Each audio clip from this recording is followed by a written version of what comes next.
Alright, what is going on, guys? Welcome back to a new video. Today we're going to be looking at the Descendant Combinator.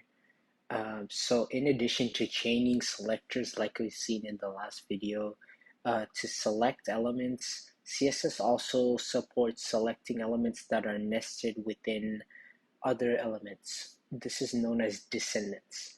For instance, consider the following HTML. So we've already looked at this. This is an unordered list.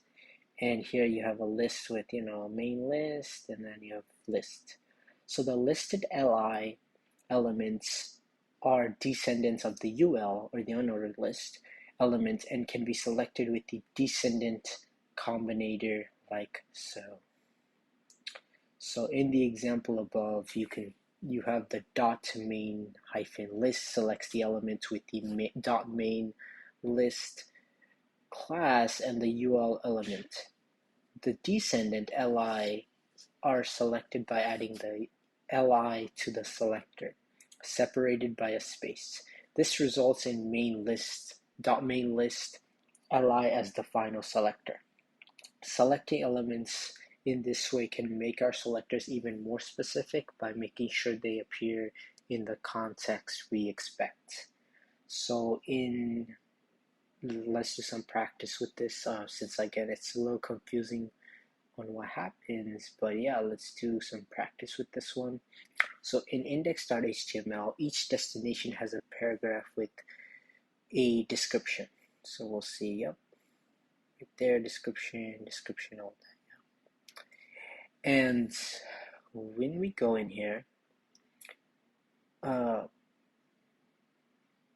nested within each description is an H5 that says top attractions. They're a little hard to read since they turned yellow. Let's fix that. So let's go ahead and navigate. Yeah, right there, top attraction. Yeah, it's hard to read, right?